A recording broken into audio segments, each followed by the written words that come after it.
VOA news minute کے ساتھ میں ہوں محمد عادل۔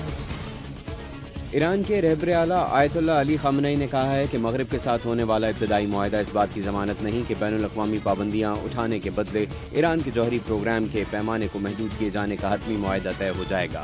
جمعرات کو ایک خطاب میں انہوں نے کہا کہ وہ ایران اور 6 عالمی طاقتوں کے مابین ہونے والے معاہدے کے نہ تو خلاف ہیں اور نہ ہی اس کے حق میں ہیں۔ امریکی secretary of state John Kerry نے کہا ہے کہ امریکہ یمن میں شیعہ باغیوں کے لیے ایرانی حمایت پر فکر مند ہے۔ ایرانی سرکاری ٹی وی نے بدھ کو خبر دی تھی کہ ایرانی ڈیزاسٹر اور ایک بحری جنگی جہاز یمن کی سمندری حدود کی طرف جا رہے ہیں، جہاں سعودی عرب کی سربراہی میں یمنی باغیوں پر فضائی حملے کیے جا رہے ہیں۔